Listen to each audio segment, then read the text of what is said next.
right, everybody. Today, I'm going to share my favorite phono stages at various price points. Now, phono stages have been kind of hard for me. I actually tried to do this video the other day, and I couldn't really gather my thoughts on it. So if it seems like I'm rambling a little bit, well, please forgive me. But anyway, let's get to it. The first one on the list, and definitely the least expensive, is the Pyle PP777. I'm going to choose the 777, and it's a phono stage that I reviewed a long time ago on my previous channel. I think it was the 777 I reviewed. It may have been a slightly different model, but I think most of the entry-level Pyles that are $15, $20, $25 are kind of similar. So I'm just going to kind of make a blanket statement and say, yeah, it's kind of the same, right? But anywho, it's a basic entry-level phono stage. There's nothing particularly fancy about it. There's nothing particularly special about the sound. In fact, in a lot of cases, it can come across kind of thin sounding a little bit. And of course, build quality is certainly nothing to speak about. But like I talked about yesterday with CD players and specifically the Sony DVD player, it is a pleasurable sound. It gets the basics right. It doesn't really offend in any way. It's more of, what is that expression? It's a sin of omission as opposed to a sin of commission or something. I forget how that goes, but you get the idea. It gets the basics right. It does a good job. And for the price, yeah, it does the job. Well, the next one on the list is going to be the i5 Zen Air Phono or Zen iAir Phono or whatever. They're $100. Occasionally you can get them for $90 on Amazon. They'll run like a $10 off discount or whatever. But an absolutely phenomenal phono stage for the money. Definitely a step up over the Pyle, 100%. And it gets not only the basics right, but it's comparable to a lot of built-in phono stages. Good phono stages in integrated amps that I've heard, and I mean that as a compliment. It has great sound staging, great clarity, great air to the sound, great tone and timbre, great rhythmic ability. There's really nothing to complain about with the Zen Air Phono. It has kind of like the Pyle, occasionally it can come across sort of light or thin sounding, just a hair bit, but it only seems to happen with certain types of music, so it's a sort of an easily forgivable type of thing. But yeah, definitely for the money, a good phono stage. Next one on the list is one I haven't reviewed and haven't even listened to, but that's going to be the Schitt Manny 2.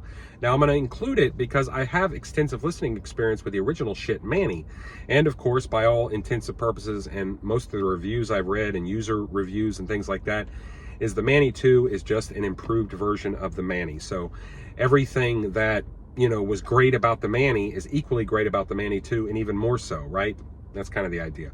But the original Manny, and by extension the Manny 2, was absolutely phenomenal. And to me, it is that price point of 150 now. It used to be, I think, 120 or something like that.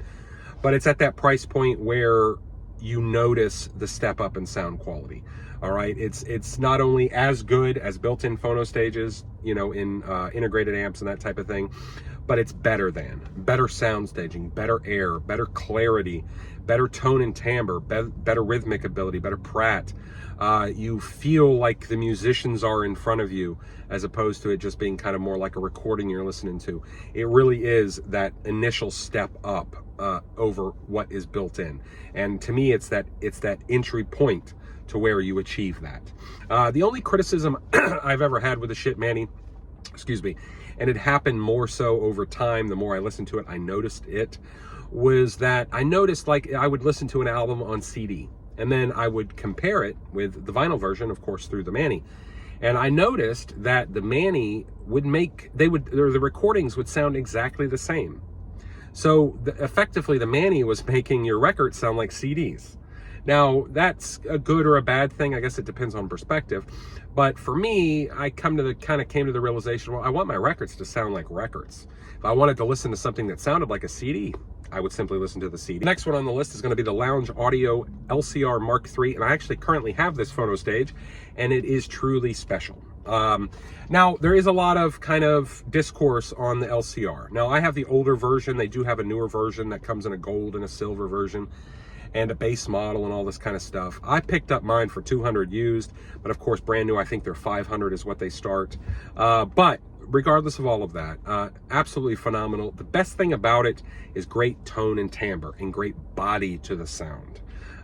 You know, really, truly. A negative to it really is it kind of comes across sort of thick and kind of dark sounding, particularly with certain recordings. I've heard that on other user reviews, so I'm kind of parroting that. But you know, outside of that one criticism, it is absolutely phenomenal.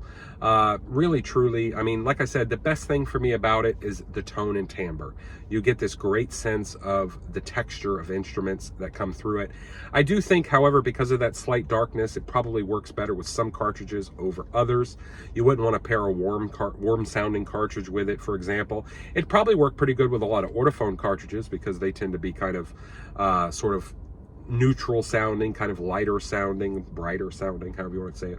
But yeah, absolutely phenomenal. And like I said, at the price, and you can pick them up used for, you know, $200 to $300 is what they run on the used market. But of course, if you want to buy a new one, it's $5.